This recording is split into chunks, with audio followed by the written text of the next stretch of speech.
আসসালামু আলাইকুম।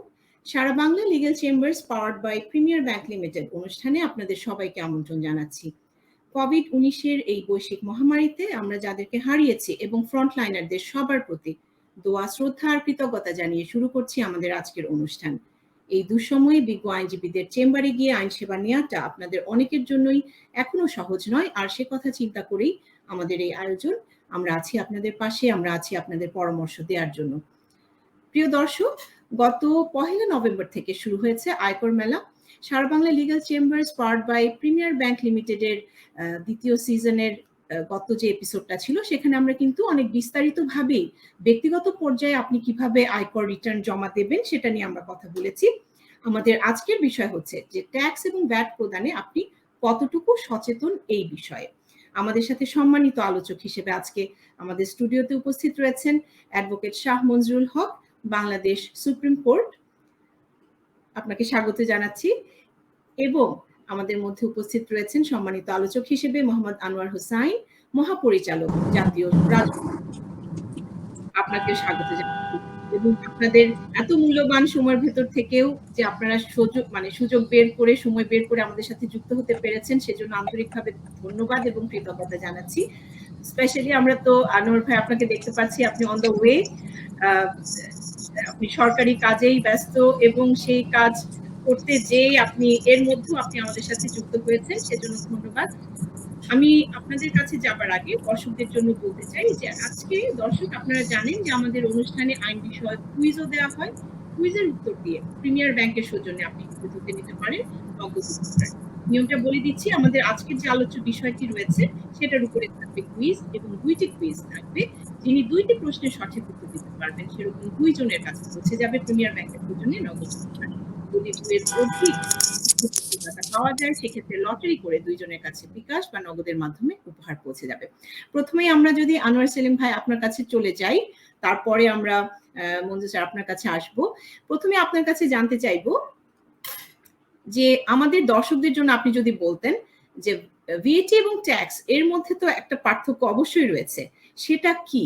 এবং একজন ব্যক্তি আয়কর যিনি দেবেন এবং যিনি ভিএটি দিবেন দুজনের ওই দেয়ার মধ্যে তো একটা পার্থক্য রয়েছে, যেহেতু পুরো ব্যাপারটাই ভিন্ন। সেই জায়গা থেকে আপনি সংক্ষেপে যদি দর্শকদের কিছু বলেন। আনমিউট করতে হবে।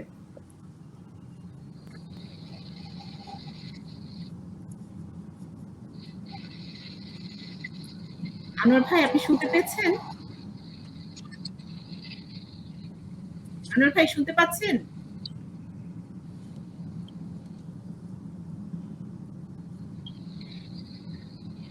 জি আনোয়ার ভাই আপনি কি শুনতে পেয়েছেন?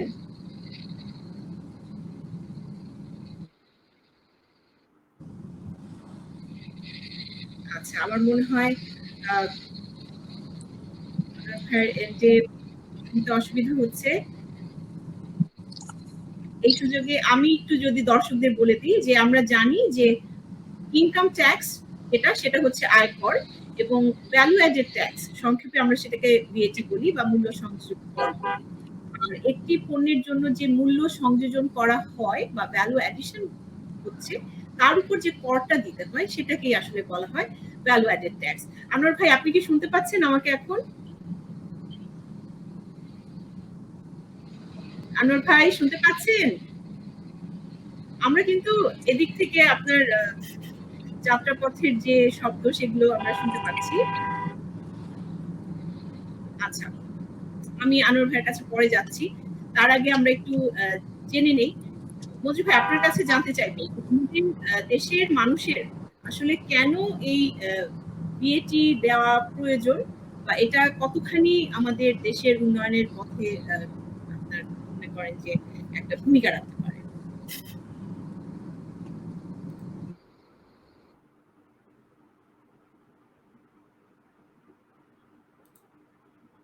আনমিউট করতে হবে।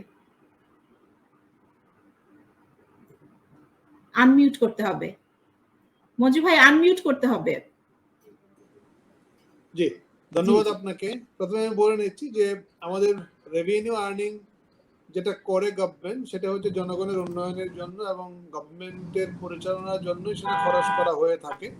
এবং শুধু রেভিনিউ না, রেভিনিউর বাইরেও বিভিন্ন খাত থেকে গভর্নমেন্টকে ইনকাম করতে হয়, বাট সবচেয়ে বড় অংশটা আসে হচ্ছে রেভিনিউ থেকে।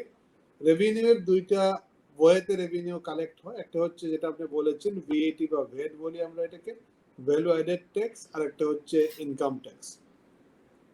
ভ্যালু অ্যাডেড ট্যাক্সটা হচ্ছে যে আমরা যে পণ্য ক্রয় করি সেই পণ্যের সাথে একটা ভিএটি অ্যাড করা থাকে, পণ্য ভেদে সেটা বা ব্যবসা ভেদে সেটা ভিন্ন রকম হয়, 4%, কখনো কখনো 15%, কখনো 7%, বিভিন্নভাবে ভ্যাট দিতে হয়। বিশেষ করে এখন যখন আমরা আগে যখন আমরা নর্মাল কাঁচা বাজার থেকে বাজার করতাম বা নর্মাল গ্রোসারি শপ থেকে করতাম, তখন ভ্যাটের কোশ্চেনগুলি এরকম ভাবে ওতপ্রোতভাবে জড়িত ছিল না। বাট যখন 91 সালে ভ্যাট অ্যাক্ট করা হলো এবং এর পরবর্তীতে সংশোধন করা হলো এবং 2012 সালের ভ্যাট মডিফাই করা হলো, করে আইন করা হলো, বর্তমানে কিন্তু সেই আইনই কার্যকর আমি বলবো ইনফ্যাক্ট। তো সেখানে আমরা যখন বিভিন্ন শপ থেকে, বিশেষ করে শপিং মল সহ আরো অন্য জায়গা থেকে যখন পণ্য ক্রয় করি, তখন কিন্তু আমাদের কাছ থেকে ভ্যাট নেওয়া হচ্ছে, এবং এটা every day every time the shop owners collecting the VAT. এবং এখানে বিভিন্ন অথরিটি ভ্যাট অ্যাক্টে ডিফাইন করা আছে কারা কারা এই ভ্যাটটা কালেক্ট করবে, মানে কার উপরে দায়িত্ব। যদি একজন তার কাস্টমার থেকে, প্রান্তিক কাস্টমার থেকে ভ্যাট কালেক্ট না করে, সেই ক্ষেত্রেও কিন্তু শপ ওনার দায়ী হবে। এবং এটা কেন দিতে হবে? দিতে হবে এই জন্য যে গভর্নমেন্টের উন্নয়নমূলক কর্মকাণ্ড সহ নিত্য নৈমিত্তিক যে খরচ সরবরাহ করতে হবে, নির্বাহ করতে হয়, সেটার সোর্স হচ্ছে ট্যাক্স। সুতরাং এটা ডাইরেক্টলি ভ্যাট আকারে বিভিন্ন পণ্য এবং যখন আমরা ক্রয় করি সেখান থেকে আসছে। আর ট্যাক্স যেটা আসছে সেটা আমরা বৎসর ভিত্তিক আসছে, ফিনান্সিয়াল ইয়ার যখন শেষ হচ্ছে তখন আমরা ইনকামের উপরে, আমাদের যে ইনকাম হয়, দ্যাট মিনস আমরা যেটা আয় করি আমাদের খরচ বাদ দিয়ে, সেটার উপরে একটা ট্যাক্স আমাদেরকে দিতে হয়। সেটাও পার্সেন্টেজ বিভিন্ন রকম, ব্যক্তি পর্যায়ে যদি হয় একরকম পার্সেন্টেজ হবে, এবং কর্পোরেট পর্যায়ে যদি হয় তাহলে আরেক রকম পার্সেন্টেজ হবে, 35 থেকে 37% কর্পোরেট লেভেলে, এবং ব্যক্তির ইনকামের উপর ভিত্তি করে সেটা বিভিন্ন রকম হয়। প্লাস হচ্ছে যে আপনার অ্যাড সোর্স যদি কেউ কেটে নেয়, যেমন আমাদের ফিস থেকে বা বিভিন্ন কনসালটেন্সি ফিস থেকে যে যেটা করা হয় সেটা অ্যাড সোর্স কাটা হয়, যেটা 10% হয়। এরকম বিভিন্ন পার্সেন্টেজ অনুযায়ী সরকার ট্যাক্স আদায় করে থাকে, বিশেষ করে ট্যাক্স ডিপার্টমেন্টের উপরে দায়িত্ব, তারা কালেক্ট করে থাকে। জনগণের এন্ড থেকে আমি যেটা বলবো যে এই সমালোচনাটা সবসময় হয়ে আসছে যে আমাদের যে সংখ্যক মানুষ সলভেন্ট এখন, সেই অনুযায়ী কিন্তু আমাদের ভ্যাট নিবন্ধন নেই। তারপরেও ভ্যাট অফিসের কর্মকর্তাদেরকে দুইটা সুযোগ করে দেওয়া হয়েছে। একটা হচ্ছে তাদের জন্য একটা প্রণোদনার ব্যবস্থা করা হয়েছে আইনে, নাম্বার 1। নাম্বার 2 হচ্ছে তারা যে কাজটা করেন এখন, যে প্রতি বছরে একটা ট্যাক্স মেলার আয়োজন করে থাকেন। সেই ট্যাক্স মেলার আয়োজনের মাধ্যমে জনগণকে সচেতন করেন। এবং আমরা জানি যে ট্যাক্স দেওয়ার বিষয়টা আমরা মনে করি যেটা অনেক জটিল, এবং রেভিনিউ লটাকে অনেকে খুব জটিল মনে করে। তো অনেকেই মনে করে যে একবার গেলাম, যাওয়ার পরে ট্যাক্স দেওয়া শুরু করলাম, পরে মনে হয় বছর বছর শুধু আমাকে ওই ট্যাক্সের লোকেরা হয়রানি করবে, 93 নোটিশ দিবে। 93 তো তারা বলতে পারে না, আমরা যারা লয়ার তারা হয়তো জানি 93 নোটিশ দিবে, ফাইল রিওপেন করবে, আবার তারা রিঅ্যাসেস করবে, ইত্যাদি ইত্যাদি। তো ট্যাক্স দিতে যাওয়াটা একটা ঝামেলার কাজ, এবং ট্যাক্স লয়ারদের কাছে গেলে ওনারা এটাকে বড় করে বা ঝামেলাপূর্ণ কাজ বলে দেখান বা কাজ হিসাবে গণ্য করেন। বাট ইনফ্যাক্ট জিনিসটা এরকম না। এই ট্যাক্স মেলার মাধ্যমে, আয়কর মেলার মাধ্যমে যে জিনিসটা ক্লিয়ার করা হয়েছে যে জনগণ ট্যাক্স দেওয়ার ব্যাপারে তারা উদ্বুদ্ধ হচ্ছে, কিন্তু এই কাজটা ব্যাপক পরিমাণে করতে হবে। এখন শুধুমাত্র যে ট্যাক্স ডিপার্টমেন্ট বা সরকার থেকে আয়কর দেওয়ার জন্য জনগণকে উদ্বুদ্ধ করলে জনগণ উদ্বুদ্ধ হবে, আমি সেটাও বিশ্বাস করি না। আমি মনে করি যে জনগণ নিজে থেকে এই জায়গায় সচেতন হওয়া দরকার, যে আমাদের যাদের ট্যাক্স দেওয়ার মতো ইনকাম আছে তারা যেন অবশ্যই ট্যাক্স নিবন্ধন করি এবং ট্যাক্স প্রদান করি, কারণ এটা আমার স্বার্থে এবং জনগণের স্বার্থে ট্যাক্স দেওয়া প্রয়োজন। সো জনগণের মধ্যে অবশ্যই সচেতনতা বাড়াইতে হবে। সেটা ট্যাক্স ডিপার্টমেন্ট যেরকম বাড়াবে, আমাদের নিজেদের থেকেও, বিশেষ করে আমরা যারা ট্যাক্স দেওয়ার উপযুক্ত তারাও এই জায়গা থেকে যদি আমরা সবাইকে অ্যাডভাইস করি বা সচেতন করে যে ভাই ট্যাক্স দিতে হবে, তাহলে অবশ্যই জনগণ ট্যাক্স দিবে। আমি মনে করি না জনগণ ট্যাক্স দিবে না। আর ভ্যাট যেটা বললাম সেটা তো বাধ্যতামূলক, যখন কেনা হচ্ছে তখনই হচ্ছে। তার মধ্যে ইফ এন্ড বাট আছে, সেটা হচ্ছে যে ভ্যাটেও দেখা যাচ্ছে অনেক সময় যারা ভ্যাট গ্রহণ করছেন তারা গ্রহণ করেও হয়তো প্রপারলি ভ্যাট দিচ্ছেন না। দেখা যাচ্ছে তারা দুইটা অ্যাকাউন্টস মেনটেন করেন, একটা অ্যাকাউন্টসে তারা ভ্যাটের টাকা কাস্টমার থেকে ঠিকই নিচ্ছেন, কিন্তু আর একটা অ্যাকাউন্টস মেনটেনের মাধ্যমে দেখা যাচ্ছে পুরো টাকা তারা যেটা আদায় করেছেন সেটা হয়তো ফাঁকি দেওয়ার চিন্তা না করে প্রপারলি ভ্যাট দেওয়ার যে প্রবণতা সেটা নিজেদের মধ্যে আনতে হবে, এবং অবশ্যই সেই ভ্যাট এবং ট্যাক্সের মাধ্যমে রাজস্ব বিভাগকে সাহায্য করতে হবে, সহযোগিতা করতে হবে, যাতে করে তারা প্রপারলি ভ্যাট এবং ট্যাক্স আদায় করতে পারে এবং সরকারের রেভিনিউ খাতকে সমৃদ্ধ করতে পারে এবং সরকার পরিচালনা যেন তারা সহযোগিতা করতে পারে, এবং জনগণ উদ্বুদ্ধ হলে এই বিষয়টা সম্ভব সবার পক্ষে সুষ্ঠুভাবে সম্ভব হবে। জি জি, অসংখ্য ধন্যবাদ। আমাদের আসলে আমরা আপনার কাছে আবার আসবো, সময় হয়েছে একটা ছোট্ট বিরতি নেওয়ার। এরপর আমরা আনোয়ার হোসেন ভাই আছেন, ওনার সাথে আমরা কথা বলবো, এই বিষয়ে আরো অনেক কিছু জানবো। ফিরে আসছি একটা ছোট্ট বিরতির পর।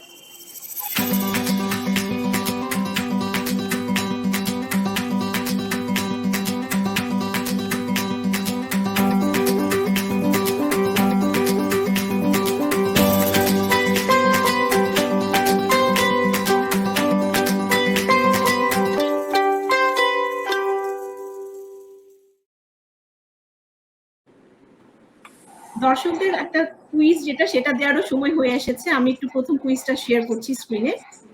কুইজ 1 হচ্ছে ইনকাম ট্যাক্স অর্থ আয়কর এবং ভ্যালু অ্যাডেড ট্যাক্স সংক্ষেপে ভিএটি বা ভ্যাট অর্থাৎ মূল্য সংযোজন কর। এটা কি সত্য নাকি মিথ্যা? আপনারা এর উত্তর দিতে থাকবেন। প্রিয় দর্শক, আপনাদের সুবিধার জন্য আমরা যেটা করতে পারি সেটা হচ্ছে আমরা আমাদের যে কুইজটি আছে সেটা আমরা স্ক্রিনেও শেয়ার করছি, আপনারা দেখতে পারবেন। সেটা স্ক্রলে চলে যাচ্ছে। ইনকাম ট্যাক্স অর্থ আয়কর এবং ভ্যালু অ্যাডেড ট্যাক্স সংক্ষেপে ভ্যাট অর্থাৎ মূল্য সংযোজন কর মূসক, নাকি সত্য না মিথ্যা সেটার উত্তর আপনারা দিতে থাকবেন। আমরা একটু আনোয়ার হোসেন ভাইয়া আপনার কাছে চলে আসতে চাই যে আপনি তো আসলে এনবিআরের একটি অত্যন্ত গুরুত্বপূর্ণ একটি পদে রয়েছেন, এবং আপনার এই জায়গা থেকে আপনি কিভাবে দেখছেন বাংলাদেশের মানুষের যে ভিএটি দেওয়ার প্রবণতা, সেটা কি দিন দিন সেটা কি বাড়ছে, বা সচেতনতার জায়গাটুকু থেকে আপনি যদি বলেন আপনার এক্সপেরিয়েন্স কিরকম?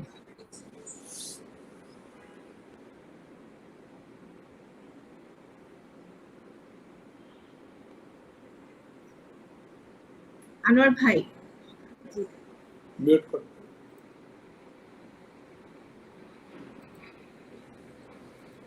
আনমিউট করতে হবে, আনমিউট করতে হবে।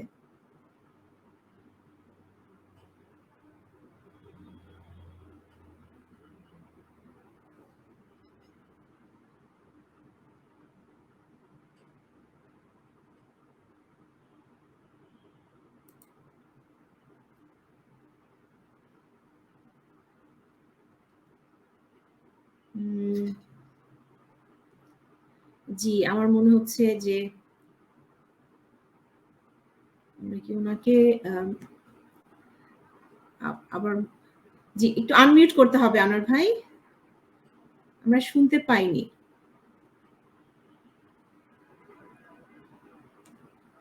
উনি আসলে চিটং ওই হাইওয়েতে আছেন, তো সেখান থেকে যুক্ত হয়েছেন আমাদের সঙ্গে। সো স্বাভাবিকভাবেই দেখা যাচ্ছে যে ইন্টারনেটের প্রাপ্যতা নিয়ে একটু সমস্যা দেখা দিচ্ছে হয়তোবা ওনার এন্ডে। আচ্ছা, আমার মনে হয় উনি আবার রিজয়েন করবেন শিগগিরই। জি, এখন আমরা শুনতে পাচ্ছি। আপনি কি প্রশ্নটা শুনতে পেয়েছিলেন আনোয়ার ভাই?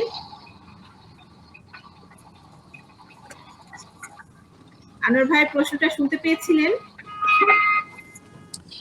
আমি শুনতে পাইনি আসলে প্রশ্নটা, আবার যদি আপনি একটু প্রশ্নটা করেন তাহলে সুবিধা হয় আমার জন্য।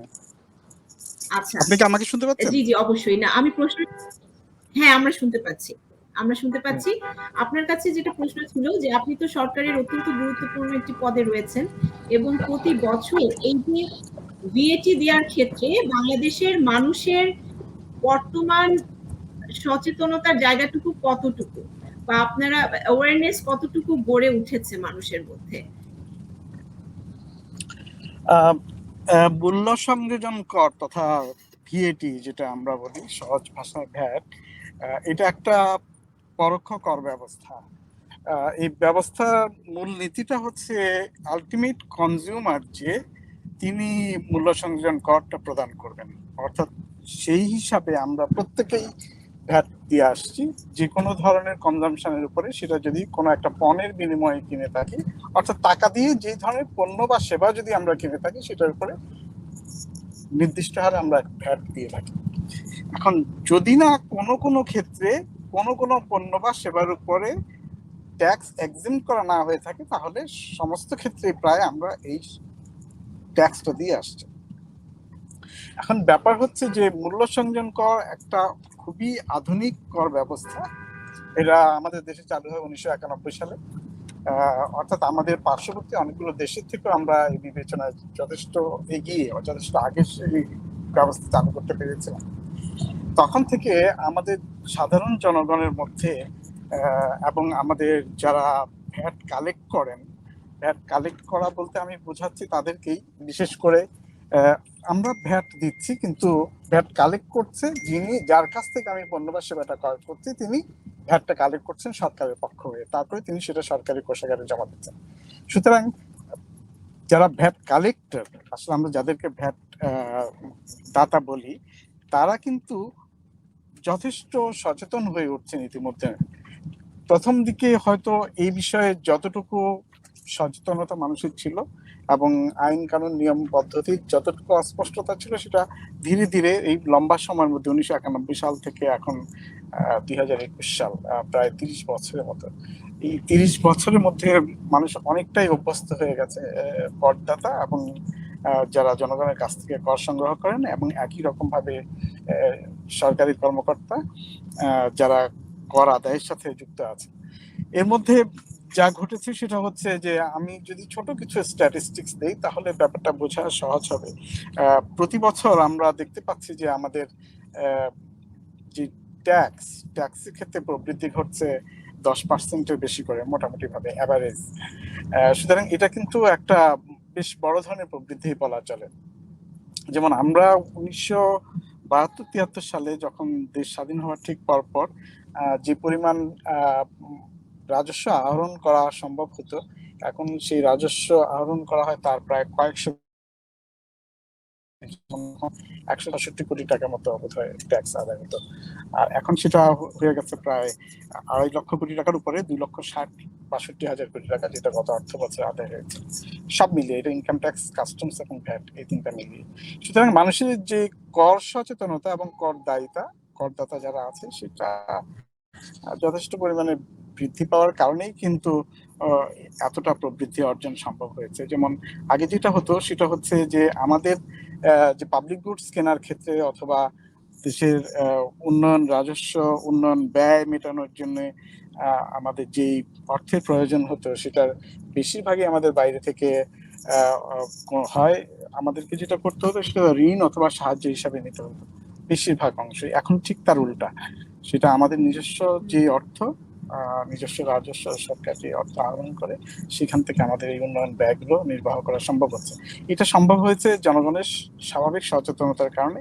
এবং আমরা বিশেষ করে যারা রাজস্ব ব্যবস্থাপনার সাথে জড়িত আছি, আমাদের অবজারভেশন হচ্ছে এই যে সাধারণভাবে মানুষ ট্যাক্স দিতে আগ্রহী, এবং দিন দিন মানুষের এই আগ্রহ এবং ট্যাক্স দেওয়ার প্রবণতাটা বাড়ছে, সচেতনতা বাড়ছে অনেক বেশি পরিমাণে।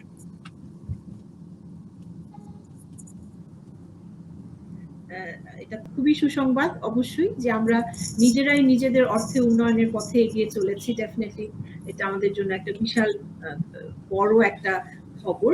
তো আমাদের আসলে সময় হয়ে গিয়েছে আরেকটি বিরতি নেওয়ার। ছোট্ট একটা বিরতির পর আবার ফিরে আসছি।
বিরতির পর আবার ফিরে এসেছি। আমাদের স্টুডিওতে একজন দর্শক উপস্থিত রয়েছেন, আমি তাকে ডেকে নিতে চাই আমাদের স্টুডিওতে। আমাদের সাথে উপস্থিত রয়েছেন রাজনীন ফারজানা।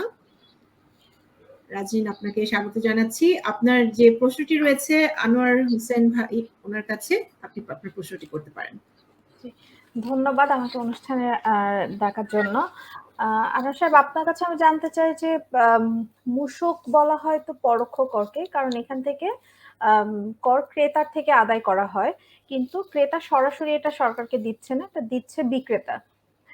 যেমন ইফাত আপাও বলছিলেন যে আমরা যখন মিষ্টি কিনতে যাই বা এরকম কোনো কিছু, খুব কমন একটা এক্সাম্পল, যে সেখানে আমরা আসলে ভ্যাট দিচ্ছি পরোক্ষভাবে। তো এখন হচ্ছে যে এই বিষয়ে আপনার মতটা কি, যে আমি তো ভ্যাটও দিচ্ছি আবার আলাদাভাবে বছর শেষে একটা ইনকামের উপর একটা করও দিচ্ছি, তো এক্ষেত্রে আমি কি ডাবল দিচ্ছি না?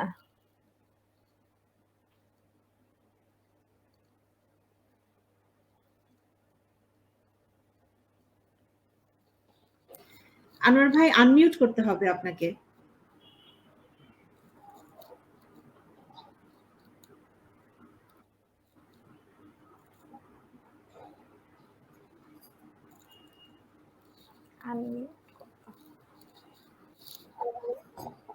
আনমিউট করতে হবে। আনোয়ার ভাই কি শুনতে পাচ্ছেন? দুঃখিত, বোধহয় শুনতে পাচ্ছেন না। এখন শুনতে পাচ্ছেন? জি জি জি, আপনি কি আমার প্রশ্নটা বুঝতে পেরেছেন? জি, আপনি আমার প্রশ্নটা কি বুঝতে পেরেছেন? ওকে, আমি প্রশ্নটা বুঝতে পেরেছি। সেটা হচ্ছে উনি যেটা প্রশ্ন করেছেন সেটা হচ্ছে যে আমরা যখন কোনো একটা কেনাকাটা করি সেটার উপরে ট্যাক্স দিচ্ছি, ভ্যাট দিচ্ছি, আবার বছর শেষে আমরা আয়কর দিচ্ছি, তাহলে কি আমরা ডাবল কর দিচ্ছি কিনা? এই তো প্রশ্নটা এরকমই তো ছিল। জি জি জি জি জি, আচ্ছা, এটার উত্তরটা সহজ। আসলে আমরা ডাবল কর দিচ্ছি না, কারণ হচ্ছে দুই ধরনের কর ব্যবস্থা, একটা প্রত্যক্ষ কর আর একটা পরোক্ষ কর। প্রত্যক্ষ করের কনসেপ্টটা হচ্ছে যে আপনি যত বেশি আয় করবেন তত বেশি পরিমাণে আপনাকে ট্যাক্স দিতে হবে, সেটা একটা নির্দিষ্ট অনুপাতে আপনাকে ট্যাক্স দিতে হবে। যিনি কম আয় করবেন, লক্ষ টাকা বা 3 লক্ষ টাকা যদি ব্যক্তিগত আয় থাকে কারো সারা বছরে, সেই ধরনের ক্ষেত্রে তিনি তার ওই টাকার কোনো আয় দিতে হবে না, তাকে এটা বিভিন্ন স্ল্যাবে পরবর্তী ধাপে ধাপে যত বেশি আয় করবেন তত বেশি হারে তাকে ট্যাক্স দিতে হবে। এখন ব্যাপারটা যেটা হচ্ছে সেটা হলো আয়করের ক্ষেত্রে, আর মূল্য সংযোজন করটা বলা চলে এটা হচ্ছে যিনি যত বেশি আয় করবেন তিনি তত বেশি ট্যাক্স দিবেন। আর ভ্যাট হচ্ছে মূল্য সংযোজন কর, যেটা সেটা হচ্ছে অনেকটা ব্যয় কর বলা চলে, আপনি যত বেশি ব্যয় করবেন তত বেশি আপনি ট্যাক্স। সো দুটো কিন্তু আলাদা, তার মানে হচ্ছে ট্যাক্সের উপরে ট্যাক্স হচ্ছে না। যার আচ্ছা, একটা বিষয় ক্লিয়ার করতে চাই, সেটা হচ্ছে যে যখন বিক্রেতা তিনি তো আমাদের কাছ থেকে এক্সট্রা টাকা নিচ্ছেন, মানে মূল্য সংযোজন করটা কি বিক্রেতার দেওয়ার কথা না সরকারকে?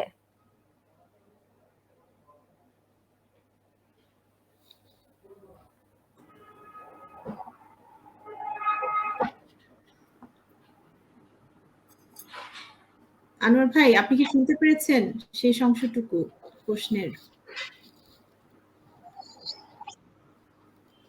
আচ্ছা, যেটা বলছিলাম যে হাইওয়েতে থাকার কারণে কিছুক্ষণ পর পর আসলে ইন্টারনেটের কারণে ইন্টারাপ্টেড হচ্ছে। আমরা এই সুযোগে বরং সেকেন্ড কুইজ সেটা একটু দিয়ে আসি দর্শকদের জন্য। দ্বিতীয় কুইজটি হচ্ছে, মূসককে বলা হয় পরোক্ষ কর কারণ এখানে কর ক্রেতার থেকে আদায় করা হলেও ক্রেতা সরাসরি সরকারি কোষাগারে জমা দেন না, বরং ক্রেতার পক্ষ থেকে বিক্রেতা জমা করেন। সত্য অথবা মিথ্যা? প্রিয় দর্শক, আপনারা ক অথবা খ এই উত্তর এভাবেও দিতে পারেন এবং সঠিক উত্তরদাতার কাছে পৌঁছে যাবে প্রিমিয়ার ব্যাংকের সৌজন্যে নগদ অর্থ উপহার। আচ্ছা, আমার মনে হয় আনোয়ার ভাই ডিসকানেক্টেড হয়ে গিয়েছেন, বাট উনি নিশ্চয়ই আবার যুক্ত হবেন আমাদের সাথে। আমি এই সুযোগে দর্শকদের জন্য কুইজটি স্ক্রিনেও শেয়ার করছি। আপনারা দেখতে পাচ্ছেন অলরেডি আমাদের স্ক্রলারে চলে গিয়েছে প্রশ্নটি। আশা করি আপনাদের জন্য সুবিধাই হবে এবং আপনারা খুব তাড়াতাড়ি দুটি প্রশ্নেরই সঠিক উত্তর দেবেন। দুটো বিষয় নিয়ে কিন্তু আমাদের বিজ্ঞ আলোচকরা অলরেডি কথা বলেছেন। আচ্ছা রাজনীন, আনোয়ার ভাই ফিরে আসতে আপনার কি আমার মনে হয় উনি চলে এসেছেন। জি জি আনোয়ার ভাই, welcome জি back। জি এখন জি আপনারা শুনতে জি পাচ্ছেন। সরি, মাঝখানে জি জি একটা ইন্টারাপশন হয়েছিল। জি জি আচ্ছা, ইফরাত আমার বলেন। জি আরেকটা জি বিষয় যেটা জানার ছিল সেটা হচ্ছে যে যারা বিক্রেতা তারা তো হচ্ছে আমাদের কাছ থেকে অতিরিক্ত মূল্য রাখছে।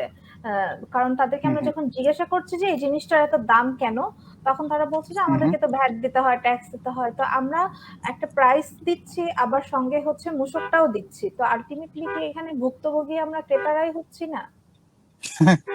এটা তো ভুক্তভোগী হওয়া নয়। আপনি যে ট্যাক্স দিচ্ছেন সরকারকে, সরকারকে ট্যাক্স না দিলে আপনি সরকারের যে সেবাগুলো আছে, কমন সার্ভিসেস গুলো, আপনি সরকার যেসব সোশ্যাল সিকিউরিটি নেটটা তৈরি করছে, তারপরে যে পাবলিক সার্ভিস এবং পাবলিক গুডস গুলো তৈরি করছে, সেগুলো আপনি কোথায় পাবেন? যেমন health care system, educare system থেকে শুরু করে বাংলাদেশে অনেকগুলো এখন নতুন করে সরকার যেগুলো সোশ্যাল সেফটি নেটের আওতায় চালু করেছে, সেটা হচ্ছে বিভিন্ন ধরনের ভাতা, বৃদ্ধ ভাতা, বেকার ভাতা, শিক্ষা ভাতা, এই ধরনের ভাতাগুলো, সেগুলো কোত্থেকে আসছে? তার চেয়ে বড় জিনিস হচ্ছে যে ইনফ্রাস্ট্রাকচার যেগুলো তৈরি করা হচ্ছে, যে বড় বড় ইনফ্রাস্ট্রাকচার, পাবলিক গুডস, আমি যেটা বলেছি, আইন শৃঙ্খলা, নিরাপত্তা ব্যবস্থা থেকে শুরু করে রাষ্ট্রীয় নিরাপত্তা, সাধারণ নিরাপত্তা ব্যবস্থা থেকে শুরু করে বাদ বাকি যেসব বিষয়, রাস্তাঘাট, পুল, কালভার্ট, যেগুলো থেকে ব্যবসা বাণিজ্য এবং আমাদের চাকরি বাকরি, আয় উন্নতির সুবিধা যেগুলো করা হয়, সেগুলো সব ট্যাক্স থেকে আসছে। ইনফ্যাক্ট বিক্রেতা যেটা করছে সেটা হচ্ছে যে বিক্রেতার উপরে একটা দায়িত্ব আইনগতভাবে আরোপ করা হয়েছে যে তিনি যখন বিক্রি করবেন, বিক্রি করার সময় সেই মূল্যের উপর একটা নির্দিষ্ট হারে ভ্যাট তিনি ক্রেতার কাছ থেকে আদায় করে সরকারি কোষাগারে জমা দেবেন। এটা অতিরিক্তটা নয়। অতিরিক্ত যদি সে আদায় করে থাকে, অথবা আদায় করার পরে সেটা যদি সে সরকারি কোষাগারে জমা না দিয়ে থাকে, সেটার জন্য তার বিষয়ে কতগুলো আইনগত ব্যবস্থা নেওয়ার প্রবিধান আছে, সেটা আলাদা একটা বিষয়। এখন সবচেয়ে বড় কথা যেটা, সেটা হচ্ছে যে আমরা প্রত্যেকেই কিন্তু কোনো না কোনো রকম ভাবে ভোগ করে থাকি, ভোক্তা যে কোনো বিচারেই। কারণ হচ্ছে আমরা কেনাকাটা করি, আমরা সার্ভিস নেই, আমরা পণ্য বা সেবা উভয় ক্ষেত্রেই সেটা যখন আমরা করি, তখন সেটার উপরে আমরা এক ধরনের ট্যাক্স দিই, ওই মূল্যের উপরে যে মূল্যটা আমরা পরিশোধ করি। এখন এইটা যারা সরকারের পক্ষ হয়ে আদায় করেন, যেটা হচ্ছে সার্ভিস যিনি প্রোভাইড করছেন অথবা পণ্য যিনি বিক্রি করছেন, তিনি এই টাকাটা সরকারের কোষাগারে জমা দেওয়ার কথা। এখন ওরা যেটা করে সাধারণভাবে, এটা খুব রালি, মানে কি বলবো, যে আমি খুব সাদা চোখে আমরা যেটা দেখি, কখনো কখনো মনে হয় সেটা হচ্ছে যে বিক্রেতা বলে যে আপনি যদি ট্যাক্স দেন তাহলে কিন্তু এটার দাম বেশি হবে, আর যদি ট্যাক্স না দেন তাহলে এটার দাম কম হবে। কিন্তু এটা বেআইনি একটা বিষয়। কারণ হচ্ছে প্রত্যেকটা জিনিসে যেখানেই ট্যাক্স প্রযোজ্য হবে, সেখানে সেই ট্যাক্স আদায় করে সরকারি কোষাগারে জমা দেওয়ার দায়িত্ব হচ্ছে তার। এখন বিষয়টা হচ্ছে যে আমি মনে করি ভোক্তাদেরও সেই অধিকার আছে, যারা ভোগ করবেন, যারা ক্রেতা, যারা কিনছেন সেবাটা, তারা ওই বিক্রেতাকে বাধ্য করা যে আমি সরকারকে ট্যাক্স দিচ্ছি, আপনি সেই ট্যাক্স আমার কাছ থেকে আদায় করছেন, এবং এটা অবশ্যই আপনি আইনগতভাবে সরকারের কোষাগারে জমা দিতে বাধ্য। এবং সেটা যদি আপনি উনি যদি বলে থাকেন যে যদি ট্যাক্স না দেন তাহলে এটার দাম কম হবে, এটা সম্পূর্ণরূপে বেআইনি এবং কি বলবো, যে আইনের দৃষ্টিতে সেটা অপরাধমূলক এক ধরনের আচরণ, কথা অথবা তার ব্যবহার, সেটা আপনি যেভাবে বলেন। সো ব্যাপারটা এরকম না যে আমাকে অতিরিক্ত কোনো কিছু চাপিয়ে দেওয়া হচ্ছে। আইনগতভাবে যেটা বিধিবদ্ধ হয়েছে সেটাই কিন্তু ক্রেতা দিচ্ছে, ক্রেতাকে দিতে হবে। এখন ক্রেতার, আমি মনে করি যে তারও উচিত সেটা হচ্ছে যে আমার দেওয়া ভ্যাট, আমার দেওয়া ট্যাক্স, সেটা সরকারের কোষাগারে ঠিক মতো জমা হচ্ছে কিনা সেই জিনিসটার প্রতি লক্ষ্য রাখা। সেটার জন্য সরকার বিভিন্ন ধরনের উদ্যোগ নিয়েছে, বিভিন্ন ধরনের সচেতনামূলক পদক্ষেপ নিয়েছে। সেই বিষয়গুলোর প্রতি আমরা নিজেরা যদি সচেতন থাকি, সাধারণ ক্রেতা সমাজ যারা আছি, তাহলে আমার মনে হয় যে এই ল্যাপস যেগুলো হয় বা যেটা হওয়ার সম্ভাবনা থাকে, সেগুলো কমে আসবে। নিশ্চয়ই। ধন্যবাদ। রাজনীর আর কোনো প্রশ্ন রয়েছে আপনার? না, ধন্যবাদ। অনেক চমৎকার অসংখ্য আলোচনা হচ্ছে আপনাদের, অনেক কিছু জানতে পারছি। অনেক, এবং সরকারের পক্ষ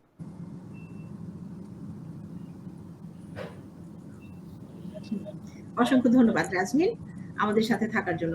আমি এখন শাহ মঞ্জুরুল হক স্যার আপনার কাছে চলে যেতে চাই। একটু আগেই আমাদের এখানে কথা হচ্ছিল, আনোয়ার ভাই বলছিলেন যে আমরা যারা জনগণ বা ভোক্তা বা আমরা যারা ক্রেতা আমরা যেন সচেতনভাবে যারা বিএটিটা দিচ্ছি আমরা এনশিওরও যেন করি যে সেটা যেন সরকারের কোষাগারে যে পৌঁছায়, এবং সেই হিসেবে আমরা আসলে অনেক সময় আমাদের টিভিতেও দেখেছি যে বিএটির যে কাগজটা রয়েছে, রসিদটা রয়েছে, সেটা যেন ক্রেতা সঙ্গে করে নিয়ে আসেন, এই ধরনের, যে সো দ্যাট বিক্রেতার তরফ থেকে কোনোভাবেই যেন ব্যাট ফাঁকি দেওয়ার কোনো সুযোগ সৃষ্টি না হয়। এই বিষয়ে আপনি কি বলবেন?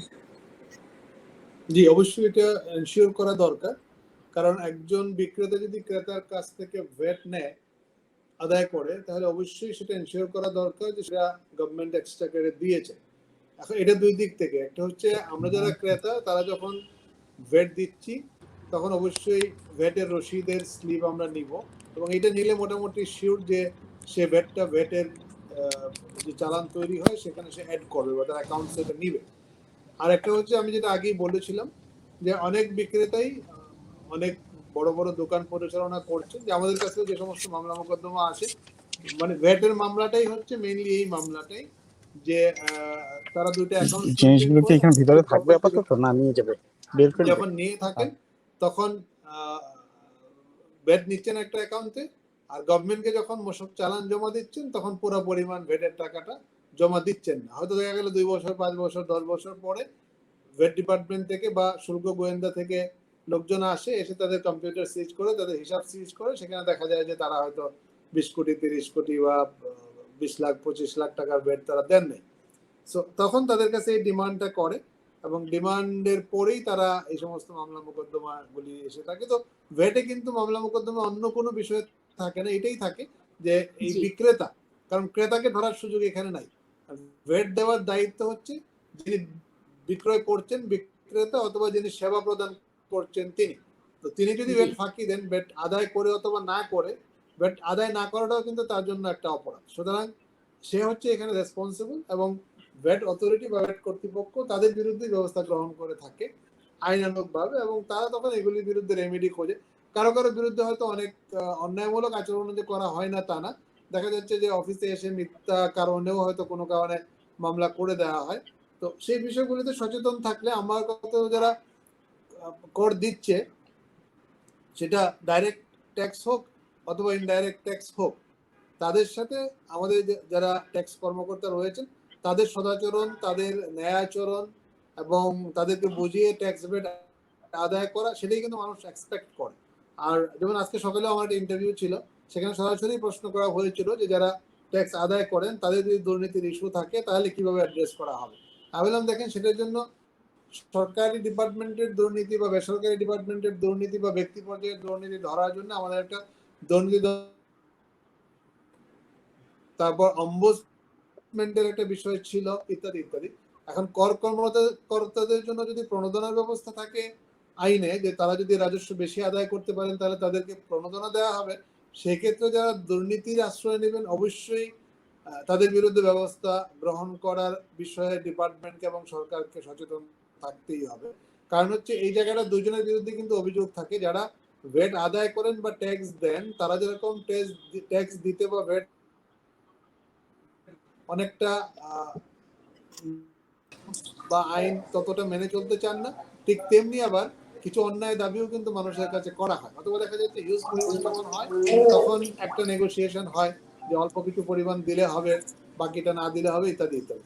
তো সব মিলিয়ে আমি এটাই বলবো যে এই অপরাধের যে জায়গাটা বা অন্যায়ের বা ট্যাক্স ফাঁকি দেওয়ার যে জায়গাটা, সেটা যেরকম ভ্যাট লেভেলে যে বিক্রেতা বা সেবা প্রদানকারী তার বেলায় যেরকম প্রযোজ্য, ডাইরেক্ট ট্যাক্সের বেলায় যিনি ট্যাক্স দাতা তার বেলায় যেমন প্রযোজ্য, এবং সেটা ট্যাক্স ডিপার্টমেন্ট দেখে থাকেন, এবং ডিপার্টমেন্টের তরফ থেকে যদি কোনো অনিয়ম বা কোনো দুর্নীতির অভিযোগ থাকে সেটাও সরকারকে দেখা উচিত। কারণ এই জায়গাটা অনেক স্বচ্ছতা অবলম্বন করতে, আমাদের পার্শ্ববর্তী দেশ ভারতের কথা যদি আমরা বা ইন্ডিয়ার কথা যদি আমরা উল্লেখ করি, তাহলে অবশ্যই দেখা যাবে যে তাদের ট্যাক্স ডিপার্টমেন্টে দুর্নীতি কিন্তু একদমই অ্যালাউ করা হয় না, এবং ট্যাক্স ভ্যাট একদম দিবে না সেই জায়গাটাও কিন্তু খুব কম অ্যালাউ করা হয়।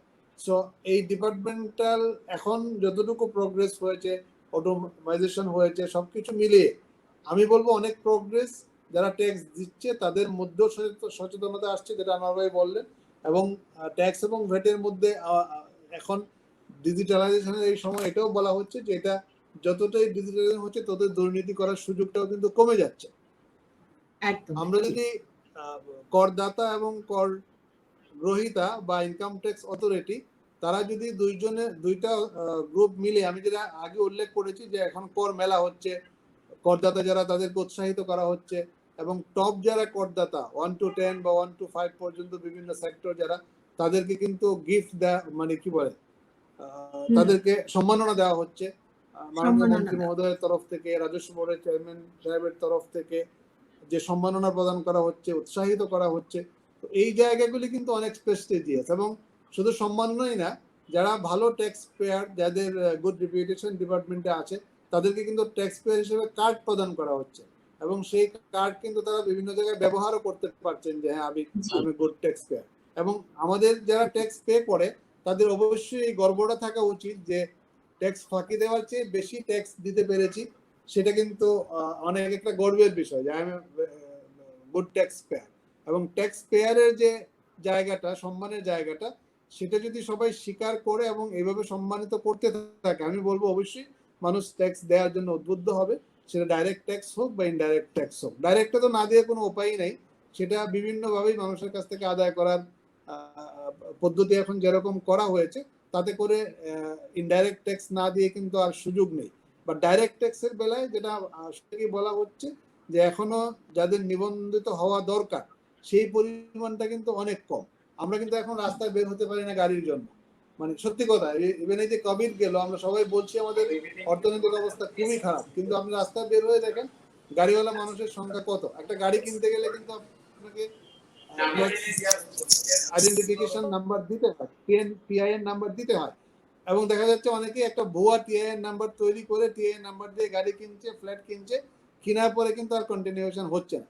তো ট্যাক্স ডিপার্টমেন্টের দায়িত্ব হবে যে এই ধরনের ভুয়া ট্যাক্সও যারা করে থাকে বা আরো যারা ট্যাক্স পে আর বের করা, এবং তাদেরকে বেশি বেশি করে ট্যাক্সের আওতায় যত জনগণকে আনা যাবে, যে মিনিমাম ট্যাক্সও যদি একজন দেয় তাহলেও কিন্তু রাজস্বের সংখ্যা অনেক বেড়ে যাবে। এবং যেটা ভাই উল্লেখ করেছিলেন যে আমাদের এখন অনেকগুলি মেগা প্রজেক্ট, বিশেষ করে 10 থেকে 12টা মেগা প্রজেক্ট প্রায় সম্পন্ন হতে যাচ্ছে আগামী বছর, এবং এই মেগা প্রজেক্টগুলি কিন্তু আমাদের নিজস্ব অর্থায়নে করা। বিশেষ করে পদ্মা সেতুর মতো একটা সেতু, যেটা মাননীয় প্রধানমন্ত্রীর ড্রিম প্রকল্প, বাংলাদেশের জন্য আমি বলবো ঐতিহ্য এবং গৌরবের একটা বিষয়, সেই প্রকল্পটা আমাদের নিজস্ব অর্থায়নে করা, এবং সেই অর্থ কোত্থেকে আসবে? ডেফিনেটলি ট্যাক্স এবং ভ্যাট থেকেই সেই অর্থ যোগান হবে। কর্ণফুলী টানেলের কথা আপনি জানেন, পায়রা বন্দর সহ এরকম প্রায় 12-15টা মেগা প্রজেক্ট চলছে এবং হাতে নেওয়া হয়েছে।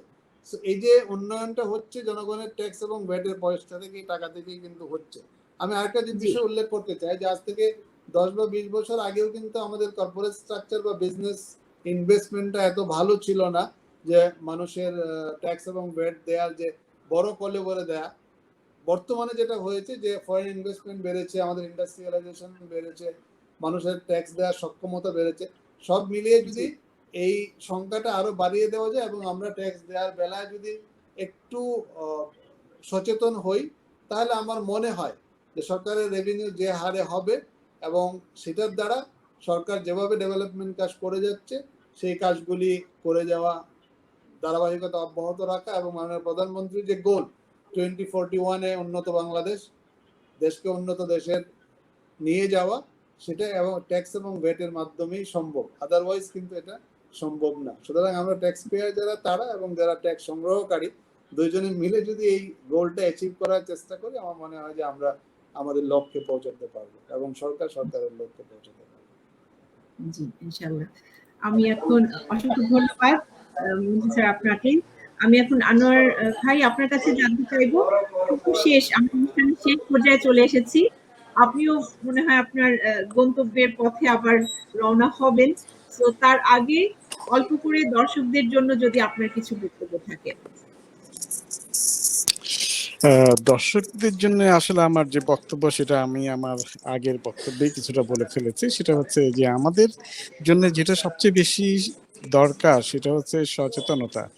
কারণ হচ্ছে যে আমরা একটা tax compliant, tax paying country হিসাবে যদি আমরা নিজেদেরকে সেভাবে নিজেদের ভাবমূর্তি উন্নত করতে চাই, সেটা হচ্ছে নিজেরা নিজেদেরকে হেল্প করা হবে। নিজেরা নিজেদেরকে সাহায্য করা হবে এবং নিজেদের আত্মোন্নয়নের জন্য সেটা হবে একটা বড় ধরনের কাজ। অনেক ক্ষেত্রে ব্যাপারটা যেরকম হয় সেটা হচ্ছে যে ইনডাইরেক্ট ট্যাক্সের ক্ষেত্রে বেশিরভাগ ক্ষেত্রে আমরা কিন্তু ট্যাক্সটা অ্যাভয়েড করতে পারি না ভোক্তা পর্যায়ে। অর্থাৎ আমি যখন কোনো একটা পণ্য কিনছি তার উপর ইনডাইরেক্ট ট্যাক্সটা কিন্তু আমি দিয়ে দিচ্ছি বেশিরভাগ ক্ষেত্রেই ভোক্তা হিসাবে, যে কোনো ভোক্তা। সেটা কাস্টমস স্টেজে আমদানি পর্যায়ে সেটা ট্যাক্স দিচ্ছি, অথবা যখন আমি একটা আউটলেট থেকে কিনছি ভোক্তা হিসাবে তখন সেটার আমি ট্যাক্স দিয়ে দিচ্ছি। অনেক ক্ষেত্রে সেটা আমরা জানতেও পারি না যে এই ট্যাক্সটা আমরা দিচ্ছি, সেই জন্য সেটাকে ইনডাইরেক্ট ট্যাক্স বলা হয়। আর ডাইরেক্ট ট্যাক্সের ক্ষেত্রে সেটা সরাসরি আমার আয়ের অংশ থেকে আমাকে দিয়ে দিতে হয়, ওইটা দিতে হচ্ছে আমার ভোগের অংশ থেকে। এখন ব্যাপার যেটা হলো সেটা হচ্ছে যে আমাদের মধ্যেই যারা এই ধরনের সার্ভিস এবং পণ্য যারা বিক্রি করেন এবং সরকারের পক্ষ হয়ে ট্যাক্স যারা কালেক্ট করেন, তারা সরকারি কোষাগারে ট্যাক্সটা ঠিকঠাক মতো জমা দিচ্ছেন কিনা, কালেক্ট করছেন কিনা এবং জমা দিচ্ছেন কিনা, সেটা আমাদের লোকেরাই করছেন, অর্থাৎ বাংলাদেশের জনগণই করছেন। সুতরাং তাদের সচেতনতা একটা খুব বড় একটা ব্যাপার। তার মানে হচ্ছে যে ভোক্তা হিসাবে যেমন আমার সচেতনতা দরকার, ট্যাক্স যারা কালেক্ট করে সরকারি কোষাগারে জমা দেওয়ার জন্য দায়বদ্ধ, তাদের সচেতনতাও একই রকম ভাবে দরকার। তারপরে বাদবাকি যেটা সেটা হচ্ছে যে সরকারের পক্ষ থেকে এখন ট্রান্সপারেন্সির জায়গাগুলো অনেক বেশি প্রশস্ত হয়েছে। সরকার বিভিন্ন রকম ভাবে চেষ্টা করছে, জাতীয় রাজস্ব বোর্ড থেকে বিভিন্ন ভাবে চেষ্টা করা হচ্ছে জনগণকে উদ্বুদ্ধ করার জন্য, এবং যারা ট্যাক্স পে করেন এবং যারা সরকারের পক্ষ হয়ে ট্যাক্স কালেক্ট করেন তাদেরকে উদ্বুদ্ধ করার জন্য, যাতে করে তারা ন্যায্য কর সরকারি কোষাগারে জমা দেন। এখন সাধারণভাবে আমাদের দর্শকদের প্রতি আমার একটা অনুরোধ থাকবে, সেটা হচ্ছে যে খুব সহজ কতগুলো বিষয়, যেমন প্রত্যেকটা দোকান অথবা ব্যবসা প্রতিষ্ঠান প্রত্যেকেরই আয়কর এবং মূল্য সংযোজন করে নিবন্ধিত হওয়ার বাধ্যবাধকতা আছে। যেহেতু তাদের সেই বাধ্যবাধকতা আছে এবং সেখানে আইনত তাদেরকে দর্শনীয়ভাবে তাদের যে ব্যবসায়িক অঙ্গন মনে করেন যে ক্ষেত্রে সেটা হবে একটা যেখানে তারা টাকাটা কালেক্ট করেন, অর্থাৎ কাউন্টার যেটা কি বলে যে যেখানে টাকাটা গ্রহণ করেন তারা, সেই কাউন্টারের সাথে এমনভাবে সেটা প্রদর্শন করবেন ইনকাম ট্যাক্স এবং ভ্যাট, তাদের যে রেজিস্ট্রেশন, সেই রেজিস্ট্রেশন সার্টিফিকেটটা তারা বাঁধাই করে সেটা প্রদর্শন করবেন। সেটা যদি প্রদর্শন তারা না করেন তাহলে তাদের জরিমানার বিধান আছে। তাহলে ওইটা দেখলে প্রথমত কি বোঝা যাবে যে তিনি একজন করদাতা, অর্থাৎ করদাতা মানে হচ্ছে যে করে তিনি নিবন্ধিত, আয়কর এবং ভ্যাটের জন্য তিনি নিবন্ধিত, অর্থাৎ তিনি দিতে বাধ্য। কিন্তু কারো কাছে কারো দোকানে বা কোনো প্রতিষ্ঠানে যদি আদৌ ওই ধরনের ট্যাক্স সার্টিফিকেট বাঁধাই করা, প্রদর্শনযোগ্যভাবে বাঁধাই করা নাই থাকে, একেবারেই না থাকে, তাহলে সেটা হবে কিন্তু তার জন্য একটা দণ্ডনীয় অপরাধ। সুতরাং সেই বিষয়ে আমার মনে হয় যে সাধারণ করদাতা যারা যারা পণ্য পাশে বাটা কিনছেন তারাই সেই আউটলেটের যারা মালিক তাদেরকে প্রশ্ন করতে পারেন যে আপনার এটা করার বাধ্যবাধকতা ছিল, আপনি কেন সেটা করেননি। ইনফ্যাক্ট আরো কতগুলো বিষয় আছে যেটা আপনারা বুঝতে পারবেন, সেটা হচ্ছে জাতীয় রাজস্ব বোর্ডের যে ওয়েবসাইট আছে সেই ওয়েবসাইটে আপনারা নিজেরাই, আপনাদের হাতে যদি একটা স্মার্টফোন থাকে আপনারা নিজেরাই সেটা দেখতে পারেন যে এই আয়করদাতা আয়কর দিচ্ছেন কিনা, ভ্যাট দাতা ভ্যাট দিচ্ছেন কিনা, এবং তার যে ভ্যাট রেজিস্ট্রেশন নাম্বার বা আয়কর রেজিস্ট্রেশন নাম্বার যেটা সেটা সঠিক কিনা সেটা আপনারা নিজেদের মোবাইল ফোন থেকেই চেক করতে পারবেন। জাতীয় রাজস্ব বোর্ডের ওয়েবসাইটে ঢুকে, সেটা nbr.gov.bd এই ওয়েবসাইটে ঢুকে। সুতরাং সাধারণ করদাতাদের একটা দায়িত্ব হচ্ছে যে আমি যে ট্যাক্সটা দিচ্ছি সেই ট্যাক্সটা তারা অর্থাৎ যে আদায় করছেন যিনি দোকানদার সে সরকারি কোষাগারে জমা দিচ্ছে কিনা সেই জিনিসটা নিশ্চিত করার জন্য একটা ওয়াচডগ হিসাবে কাজ করা। এই ধরনের জিনিসগুলো আমরা জনপ্রিয় করার চেষ্টা করছি বিভিন্ন রকম ভাবে, জাতীয় রাজস্ব বোর্ডের পক্ষ থেকে জনগণকে সচেতন করার চেষ্টা করছি। জনগণ যদি সচেতন হন তাহলে কিন্তু সরকার যে ন্যায্য এবং যথাযথ রাজস্ব যেটা তার পাওয়ার কথা সেটা পাবে। এই ব্যাপারে সাধারণ জনগণের সহযোগিতা জাতীয় রাজস্ব বোর্ড সবসময়ই চায় এবং সেটাই হওয়া উচিত, সেটা আমাদের নিজেদের জন্যই, নিজেদের স্বার্থেই। ধন্যবাদ। অসংখ্য অসংখ্য ধন্যবাদ। আজকে ভীষণ প্রাণবন্ত একটা ডিসকাশন ছিল এবং আমাদের মূলত উদ্দেশ্যটাই ছিল আজকে দর্শক আপনাদেরকে সচেতন ভাবে সচেতনতা একটা তৈরি করা, অ্যাওয়ারনেস একটা তৈরি করা, যেন আপনারা ভ্যাট এবং ট্যাক্স যেটা কর সেটা যেন প্রদান করেন, কারণ সেটা আসলে আমাদের এই দেশের উন্নয়নের জন্যই সেটা অত্যন্ত জরুরি। সেই জায়গা থেকে আমাদের আলোচকরা আজকে কথা বলেছেন। ধন্যবাদ এবং অসংখ্য শুধু ধন্যবাদ না, কৃতজ্ঞতাও, কারণ আপনারা দুজনই ভীষণ ব্যস্ত দুইজন মানুষ, আজকে অনেক কষ্ট করে আমাদের জন্য সময় বের করে যুক্ত হয়েছেন, সেই জন্য আন্তরিকভাবে ধন্যবাদ এবং কৃতজ্ঞতা। আমাদের সাথে দর্শক যারা ছিলেন লাইভে তাদেরকে ধন্যবাদ জানাচ্ছি, যারা কুইজে অংশ নিয়েছেন তাদেরকে ধন্যবাদ জানাচ্ছি, যারা স্টুডিওতে এসে প্রশ্ন করেছেন, রাজনীন আপনাকেও ধন্যবাদ। আমাদের এই অনুষ্ঠানের মাধ্যমে যদি আইন বিষয়ে আপনাদের এতটুকু জ্ঞান বৃদ্ধি পেয়ে থাকে বা আপনাদের উপকারে এসে থাকে, তাহলেই আমাদের আজকের এই অনুষ্ঠানের সার্থকতা। দেখা হবে আগামী বৃহস্পতিবার রাত 9টায়। খুব ভালো থাকবেন সবাই, শুভরাত্রি। জি, ধন্যবাদ আপনাকে। আপনাকেও ধন্যবাদ এবং আপনার